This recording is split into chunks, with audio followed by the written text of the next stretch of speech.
The day I found out my sister took my college money, I was sitting at the kitchen table going through my financial aid papers. My acceptance letter to Harvard was right beside me. It had been my dream school since I was 13. I worked hard to get here, keeping a perfect GPA while doing 3 part-time jobs to help build up the savings account my parents had started for me when I was born. My name is Emma. That was the day I saw my family for who they truly were. What do you mean the account is empty? I asked my mom, my hands shaking as I held the bank statement. There should be over $50,000 in there. Mom didn't look up. She just stirred her coffee and said calmly, "Lauren needed it more than you did, honey. You're smart. You'll figure something out." I felt dizzy. Lauren needed my college money for what? Just then, my sister walked into the kitchen, dressed in expensive clothes I'd never seen before. A new iPhone stuck out of her Gucci bag. "Oh my God, is this about the money?" Lauren rolled her eyes. "You're being so dramatic." I needed to make a name for myself before starting my influencer career. These days, image is everything. "You used my college money on clothes and stuff?" My voice cracked. "Mom? Dad? You let her do this?" Dad came in holding a newspaper. "Sweetheart, your sister has a real chance at becoming famous online. It's an investment in her future. You can still go to community college." I felt like I'd been hit. An investment? What about my future? Lauren actually laughed. "Please, like you could even handle Harvard. You should be thanking me for saving you from failure." Mom sighed and said, "We always knew Lauren had something special. You're more practical. You'll do well anywhere." I stood up so fast my chair fell over. Practical? I worked 3 jobs and kept straight A's. That money was for my education. "Oh, stop being selfish," Lauren snapped. "I already have 20,000 followers. Once I make it big, I'll pay you back double." "When did you take it?" I asked. "How long have you been lying to me?" Mom and Dad looked at each other. Then Dad said quietly, "We moved it into Lauren's account about 7 months ago. She had a solid plan." 7 months. I cut in. While I was working extra hours at the diner and applying for scholarships, Lauren was spending the money. She spun around, showing off her new outfit. "Don't you think I look amazing? This is what success looks like, Emma." Something inside me snapped. I didn't say a word. I just walked to my room, opened my closet, and started packing. My hands were calm. My thoughts were clear. I could hear them talking in the kitchen. "She'll get over it," Mom said. "She always does." "Should we check on her?" Dad asked. "Let her throw her little tantrum," Lauren replied. "She's just jealous of my future." I zipped up my suitcase and went back to the kitchen. "I'm leaving," I said. "Don't be silly," Mom said with a smirk. "Where would you even go?" "Anywhere but here." I took out my phone and called my friend Scott. "Hey, can I stay with you for a while?" "Of course," he said right away. "Are you okay?" "I'll explain when I get there." I hung up and looked at my family one last time. "You know what's funny?" I said. "I always knew Lauren was your favorite, but I never thought you'd steal from me just to prove it." "We didn't steal anything," Dad said. "We just moved family money around." "Save it," I said, walking to the door. "I hope those followers are worth it, Lauren, because you paid for them with my trust and respect." "Don't be so dramatic," Mom said. "I'm not being dramatic. I'm being practical, remember? And practically speaking, I don't have a family anymore." I left, dragging my suitcase behind me. As I stepped onto the sidewalk, I heard Lauren yell, "You'll regret this when I'm famous." I didn't look back. All I had was $580.87 in my own account, a part-time job at a diner, and an acceptance letter to a school I couldn't afford anymore. But I also had something more important, a strong will to prove them all wrong. Scott was waiting outside his apartment when I got there, 30 minutes later. He took one look at me and knew something bad had happened. "Want to talk about it?" he asked, helping me carry my suitcase. I took a deep breath. "Yeah. But first, I need to figure out how to apply for student loans. I'm going to Harvard, with or without their help." Living in Scott's spare room wasn't how I pictured starting this chapter of my life. But but it was still better than staying in that house. The first week was the hardest. I kept waking up confused, reaching for my old alarm clock, then remembering I wasn't home anymore. "You need to eat something," Scott said one morning, sliding a plate of scrambled eggs across the kitchen counter. "You've got that financial aid meeting at Harvard today." I moved the scrambled eggs around with my fork. What's the point? Even with loans and financial help, I'm still short by thousands. "We'll figure it out," Scott said, sitting next to me. "But you're not quitting. I watched you work so hard for 2 years. I'm not going to let your sister's shopping ruin your future." The financial aid officer's name was Jacqueline, and that afternoon, she changed my life. "Your case is unusual," she said while looking over my papers. "But it's not impossible. Tell me, Emma, how badly do you want to go to Harvard?" "More than anything," I said right away. "I'll work 3 jobs if I have to." Jacqueline smiled. "That won't be necessary. We have a work-study program in my department. It won't cover everything, but with loans and a partial scholarship, I think we can make this happen. The only thing is, you'll need to take fewer classes. It may take 3 years instead of 4. "I'll take it," I said without thinking. "I don't care if it takes 7 years." That evening, I picked up an extra shift at the diner to celebrate. It felt strange to celebrate by working more, but I was happy to have a chance at all. While I was refilling coffee cups, my phone buzzed. It was a message from Lauren. "OMG sis. Just hit 25K followers. Told you it was a good investment. Miss you." I deleted it without replying. Months passed. I got used to my new routine: classes in the morning, work-study in the afternoon, diner shifts at night. Scott's spare room became my little home, filled with used furniture I'd bought from yard sales. One evening, as we ate takeout, Scott said, "You should see their Facebook pages. Lauren's influencer thing isn't really working. Your dad's business isn't doing great either." "I don't want to know," I said, focusing on my noodles. "They're not my problem anymore." But that night, I ended up looking anyway. Lauren's follower count had stopped growing. Her latest posts were just ads for weird weight loss teas. Mom's usual cheerful posts had turned more serious, talking about tough times and having faith. The next morning, during our work-study shift, Jacqueline saw me yawn. "Late night?" she asked, handing me a pile of files to sort. "Just thinking too much," I said. Then I paused. "Can I ask you something?" "Of course." "How do you know when you've made the right decision?" Jacqueline put down her coffee. "Is this about your family?" I nodded slightly. "Emma," she said gently, "you're not the first student I've met whose family let them down. But you're one of the few who used that pain to push forward. The right choice isn't always the easy one. Sometimes it hurts, but it helps you grow." I looked down. "I just feel lost sometimes. I feel like I'm floating with no anchor," I said. "Then build new anchors," Jacqueline replied calmly.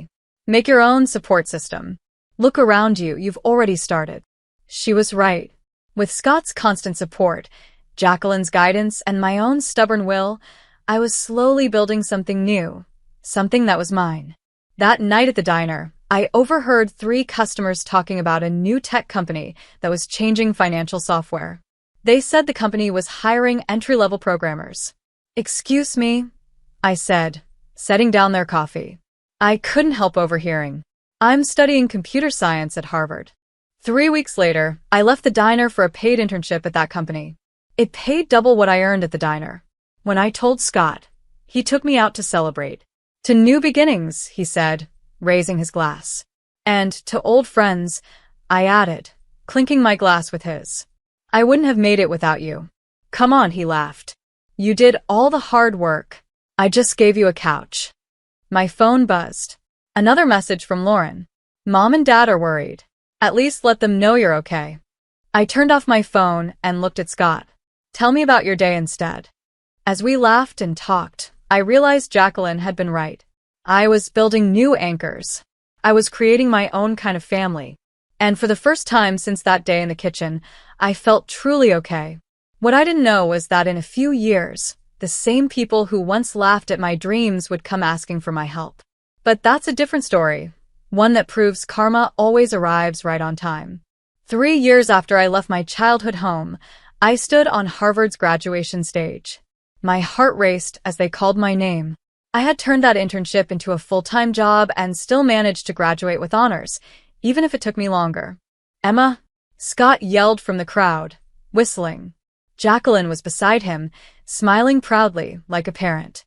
Later, at a small dinner Scott had organized, Jacqueline handed me an envelope. "Open it," she said, almost jumping with excitement. Inside was a job offer, Director of Student Financial Services at Harvard.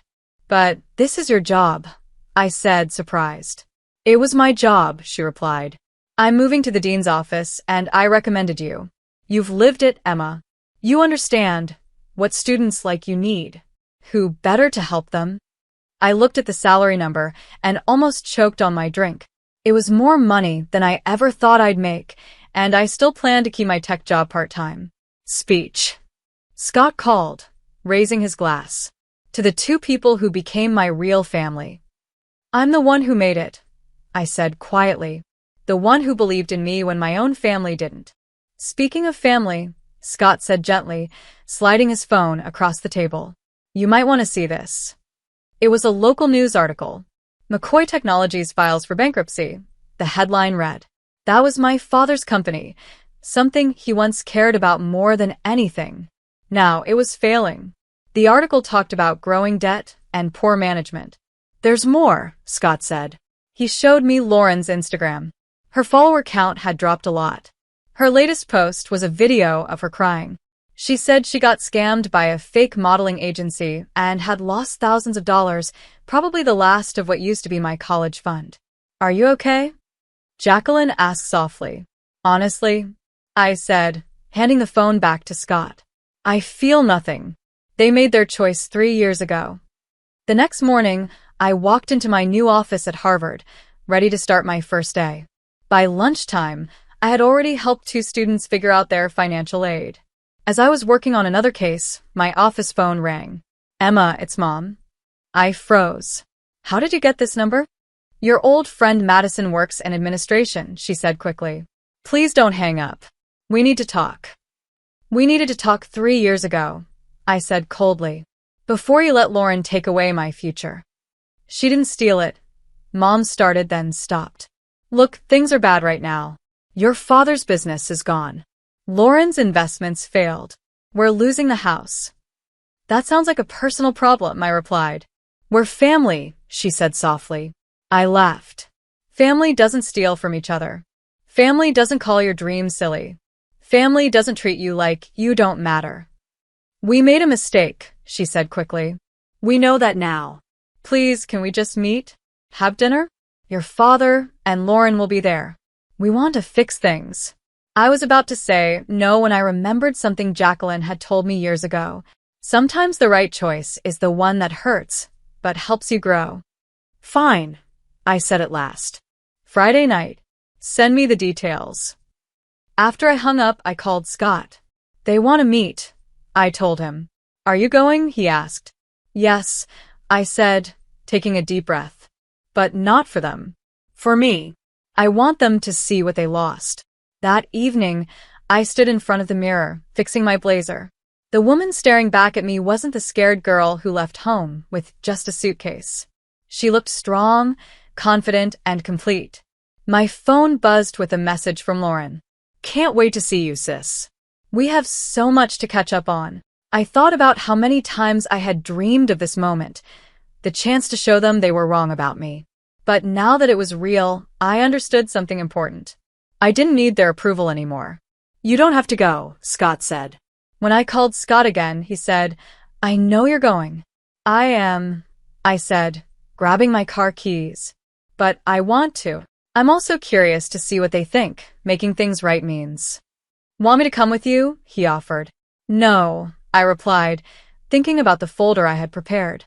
It held old bank statements, certificates of my achievements, and my new business cards. I can handle this.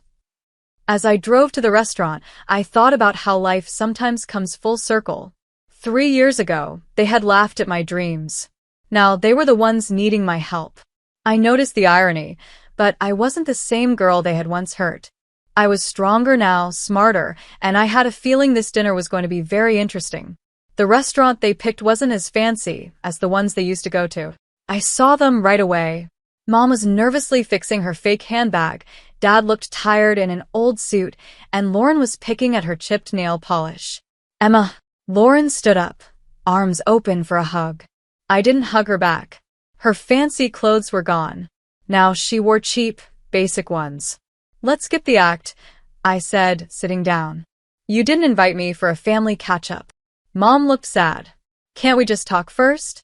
You look so different. Success does that, I said, placing my folder on the table. So, who wants to begin?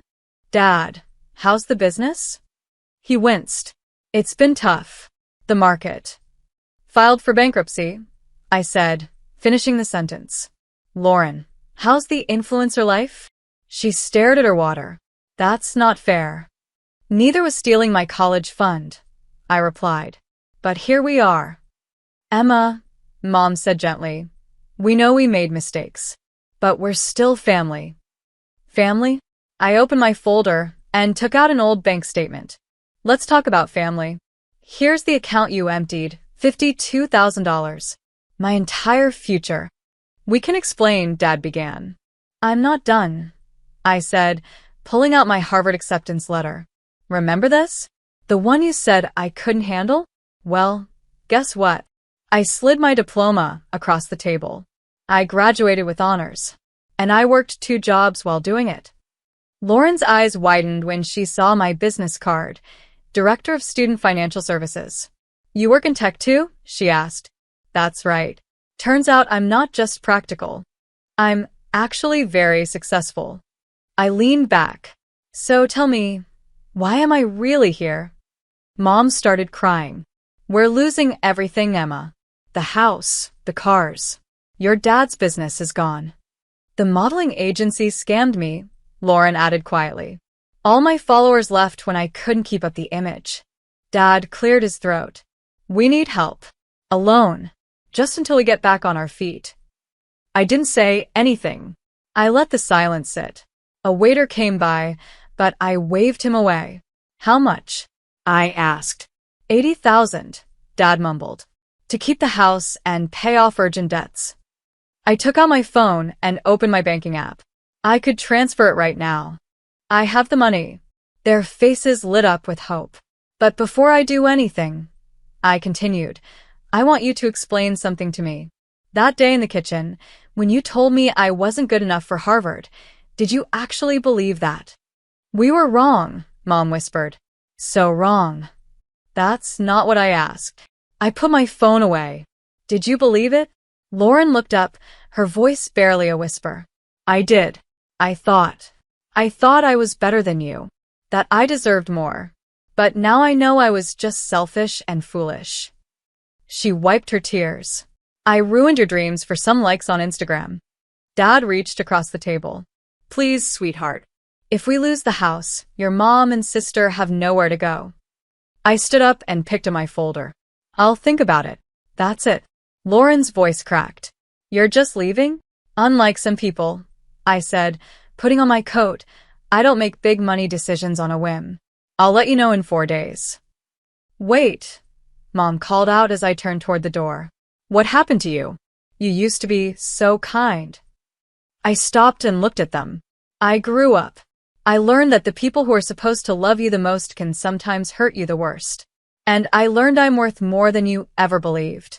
We know that now, Lauren said softly. No, I corrected her. You know you need me now. That's not the same. As I walked to my car, my phone buzzed. It was a message from Scott. How'd it go? I typed back. They need $80,000. They're desperate. He replied right away. What are you going to do?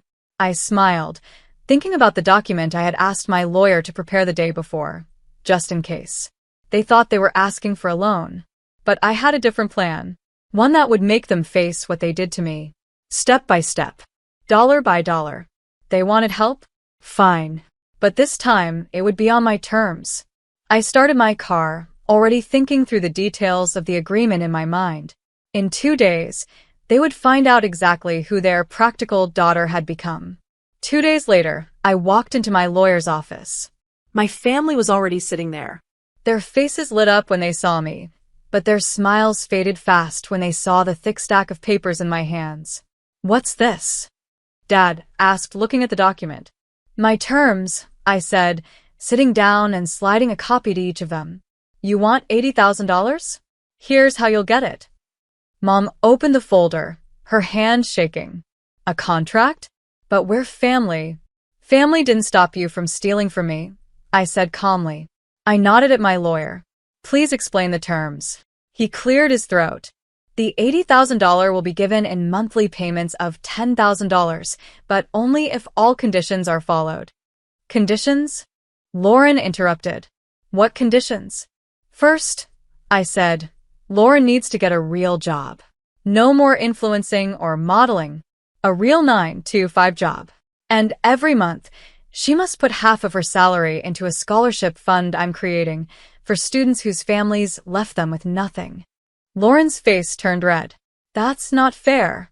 "Second," I continued, "Dad has to take a financial class and work with a court-appointed bankruptcy advisor.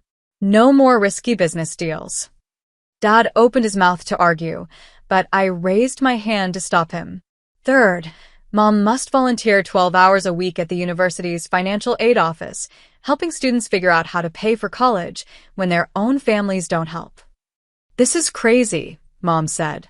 "We came here asking for help, not punishment." "No," I said firmly. "You came asking for money. I'm offering a second chance."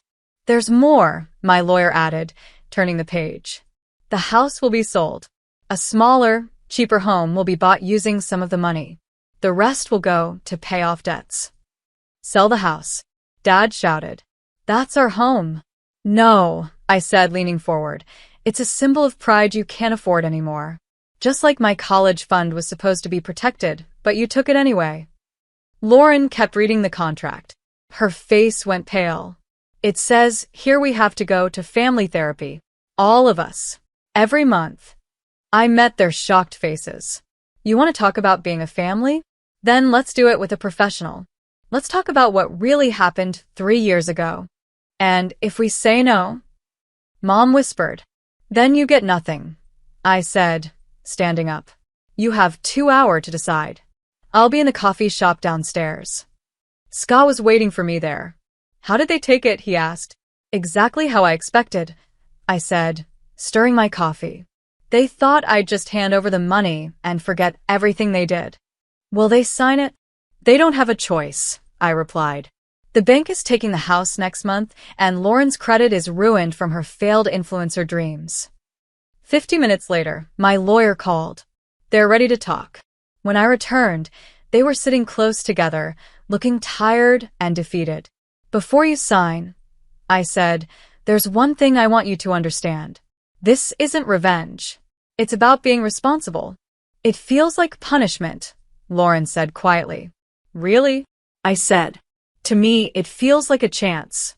A chance you never gave me." I pulled out my pen. "I'll sign first, to show I'm serious about all of it, even the therapy." Dad picked up his pen next. "We really don't have a choice, do we?" "You always have a choice," I said.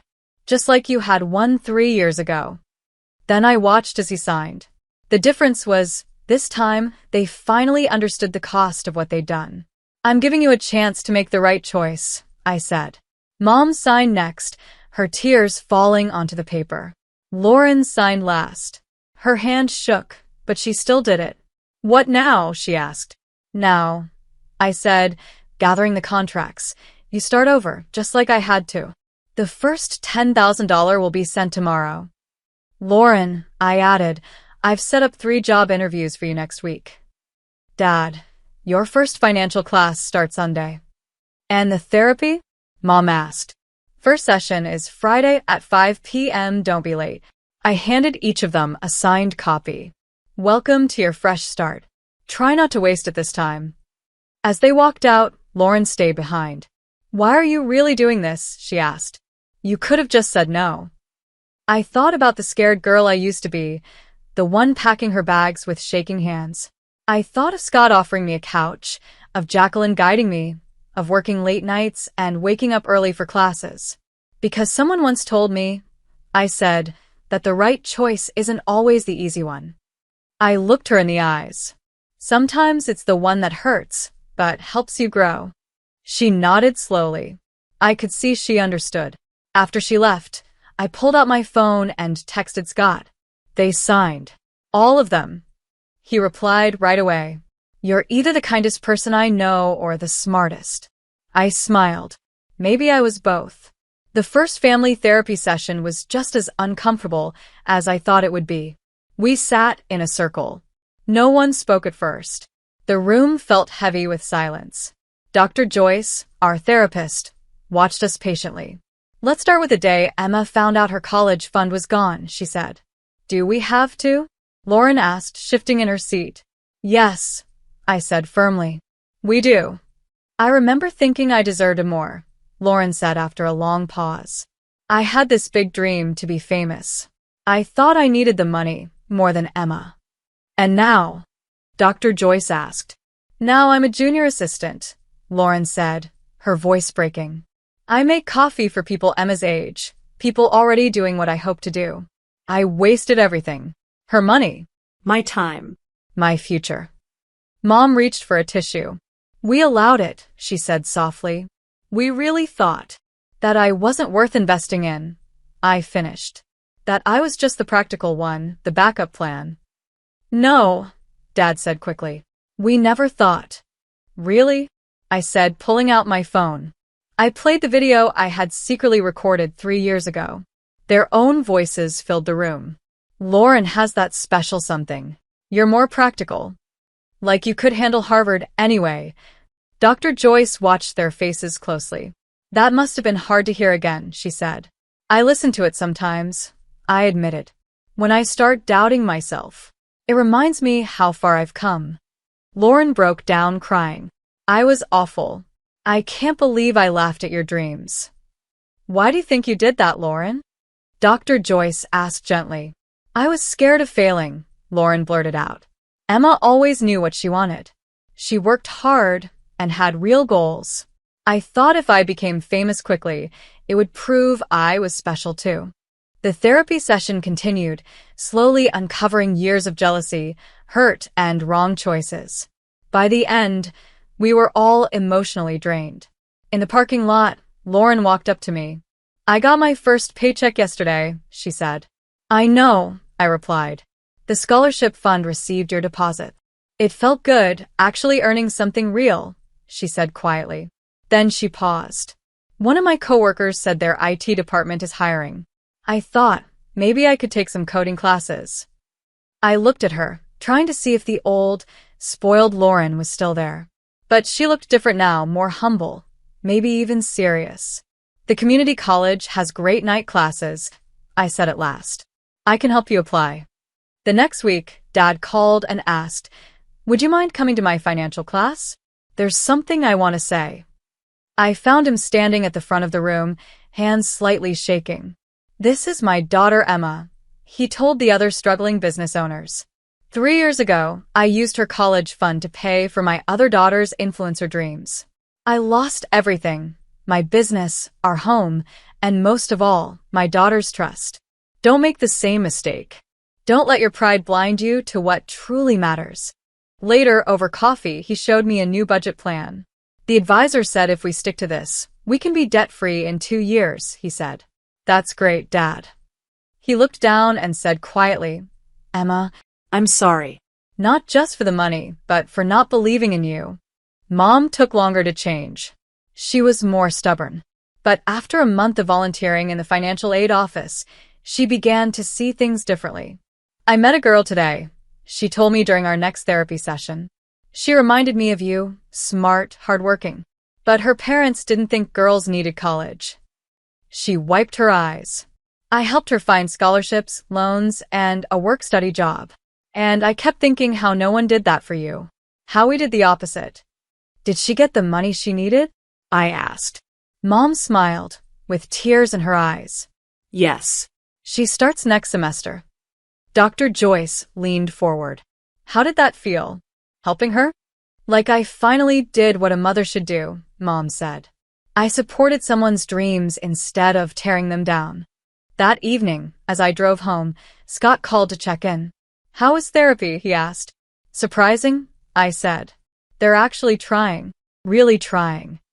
And how do you feel about that? I thought about Lauren's coding classes, Dad's apology, and Mom's slow change. Hopeful, I said. Careful, but hopeful. And proud, I added. Not just because I made it through everything, but because I gave them the chance to grow, too. I pulled into my driveway. Even if it took a contract to get here, it was worth it. That's because you're not just the practical one anymore, Scott said. You're the strong one. The wise one. He was right. I wasn't just surviving now, I was thriving. And somehow, I was also helping my family grow too.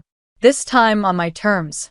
7 months into our agreement, I sat in the audience at Lauren's community college. She was giving a presentation for her beginner programming class. Her hands shook a little as she showed the app she had created, but her voice stayed steady. And that's how I built my first budgeting app, she said. It was inspired by my own struggles with handling money. During the question and answer part, someone asked about her past as an influencer. Actually, Lauren said, looking at me in the crowd, that wasn't a real career. That was me taking my sister's future because I was too scared to build my own. But this, learning to code, working, creating something useful, this is my real career. After the presentation, I met her in the hallway. So, she asked nervously, what did you think? The code still needs work, I answered honestly. But the idea is strong. I thought maybe it could help college students avoid the same mistakes I made, she said, hugging her laptop. Would you help me improve it? Before I could reply, Mom and Dad walked up. They had arrived late. Sorry we missed the presentation, Dad said. My financial class went over time. But look. He held up a certificate. I finished the course. I helped 3 students get full scholarships today, Mom added. One of them cried. I used to think tears like that were too much, but now. How about we talk about Lauren's app over dinner? I offered. I know a great Thai place nearby. At the restaurant, Lauren laid out her notes. Dad looked over the cost estimates for building the app. This could work, he said. Start small. With the right plan? No more shortcuts, Lauren said firmly. No quick money tricks. I want to do this the right way, slow and steady. Emma, that's why I need you. Not for shortcuts, but real help. Something changed in me at that moment. Okay, I said. But we do this my way. Real development steps, testing, a slow launch. Deal? She smiled wide. Deal. Thank you, sis. Later that week, during therapy, Dr. Joyce noticed the change. Lauren is asking for help instead of taking, she said. Emma is guiding instead of judging. That's real progress. I've been thinking, Mom said suddenly, about the scholarship fund. What if we all added to it? Not just Lauren's share? We could call it the Second Chance Fund, Dad said. For students who need one. For students who need help starting over, Dad added. I felt tears in my eyes. You'd really do that? We owe you so much more than money, Lauren said quietly. We owe you a whole future, one we tried to take from you. Maybe now we can help other students get the chances we almost stole. Dr. Joyce smiled. Emma, how does that make you feel? Like I matter, I said softly. Like you finally understand how much education means, how much dreams mean. After the session, Dad pulled me aside. The house goes on the market next week. Are you okay with that? No, he admitted. But I'm learning that being okay doesn't always matter as much as doing what's right. We found a smaller place, closer to Lauren's school, your mom's volunteer work, and your new job. He gave a small smile. Being a junior accountant at 70 wasn't my plan. But it's honest work, and it means something now. That night, I met Scott for our weekly dinner. You look deep in thought, he said. Lauren asked for help with her app today. She actually asked. And I wanted to help. I really wanted to. I pushed my food around. Is that strange after everything? No, Scott said. That's growth. For both of you. My phone buzzed. A text from Lauren. Reviewed your coding suggestions. They make so much sense now. Thank you for being patient with me. Coffee tomorrow to go over the next module. As I typed back, yes, something hit me. The contract I wrote 7 months ago wasn't just changing them. It was changing me too. The walls I'd built to protect myself were slowly turning into bridges. You know what's funny? I told Scott. I made that contract to make them see what they did to me. But watching them actually do the work, it's healing something in me too. That's because you're giving them what they didn't give you, Scott said. A real chance to be better. I thought about Lauren's app, Dad's new job, and Mom helping students every week. Small steps, but real ones. Honest changes, not fake ones to impress me. Maybe that's what real family does, I said. Not just love each other, but help each other grow. The final payment from the contract hit my account on a Saturday morning. I stared at the notification, thinking of the scared girl I used to be, leaving home with nothing but a suitcase and determination. Now, I was sitting in my office at Harvard. I pulled out the contract that had changed everything. Just then, my phone buzzed. A message from Lauren. Check the App Store, we're live. I opened the store and found it right away. Fresh Start Finance, building better financial futures. Under the description were 2 names, Lauren, lead developer, and me, project advisor. 500 downloads already, Scott said, poking his head into my office. Not bad for day 1. Did you see the dedication page? He leaned over my shoulder as I scrolled. I tapped through the app. There was written in plain text. To my sister Emma, who taught me that real success comes from hard work, not shortcuts. Thank you for my second chance. The door opened again. Mom walked in, wearing her volunteer badge and carrying a stack of papers. 2 more full scholarships approved, she said proudly. The Second Chance Fund is really helping. You should see the students' faces when they find out they can actually go to college. Dad came behind her, fixing his tie. The quarterly report is ready, he said. So far, we've helped 29 students. I looked at them closely, really looked. Mom's pride wasn't about looks or image anymore. It was about making a difference. Dad's confidence came from steady, honest work, not risky business deals. And Lauren? She had traded social media filters for computer code. She was building something real. Family therapy in 40 minutes, Lauren reminded us. Dr. Joyce had said it was time to talk about ending our sessions. Are we ready for that? Mom asked. I think we are, I said, surprising even myself. Look at us, Lauren laughed. We're actually talking, really listening. Back then, Dad said, we couldn't even look at each other. We were all carrying shame. I felt like I failed as a father. I was ashamed of what I did, Lauren added. And I was guilty for letting it happen, Mom said. And I was angry, I added. So angry I needed a contract just to get you to change. That contract saved us, Mom said softly. Not just financially. It made us face who we were. Scott cleared his throat. Speaking of facing things, Emma, should we tell them? I stood up. We're getting married. Small ceremony next month. Oh, honey. Mom stepped forward, then paused. Would it be okay if I help plan it? For a second, that old fear came back. Would she take over and make it all about appearances again? But I looked at her and saw something different. Honest hope in her eyes. Actually, I said, I'd really like that. Lauren wiped her eyes. So, does this mean we're really a family again? We're something even better, I said. A family that learned from our mistakes. One that grew stronger from what we went through. When we arrived at Dr. Joyce's office, she greeted us warmly. So, you're here to talk about ending the sessions? Yes, I said. The contract is complete. All the terms were met. Every payment made. And how do you feel about that? I looked around at the people sitting beside me, not just my family by name, but my real family, rebuilt from the hurt and mistakes of the past. I feel like we don't need a contract anymore. They proved who they are, Dad said. By keeping promises, Mom added. By earning trust again, Lauren finished. Dr. Joyce smiled. Then I have one final question, Emma. What would you do if they needed help again? I'd help, I said without hesitation. Not because I have to. I trust who they are now, I said. And we'd accept help if we needed it, Lauren added, but only after trying to fix things ourselves first. Dr. Joyce nodded. That's how I know you're ready. Later at dinner, Scott lifted his glass. To the strongest family I know. To second chances, Dad said. To doing the hard work, Mom added. To building something real, Lauren said with a smile. I looked around at them, the family that had once fallen apart, now healing, and raised my glass too, to growing together. As we ate, talked, and laughed, I thought about the contract that started it all. It was still filed safely in my office. Back then, we needed that contract.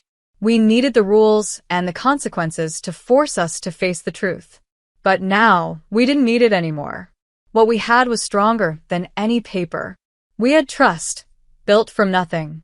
We had understanding, earned through effort. We had love, tested, proven, and real. We had finally become the family we should have been all along. And that meant more than any college fund ever could. Ready to go home? Scott asked as we finished dinner. I looked at my family, my true family, and smiled. I am home.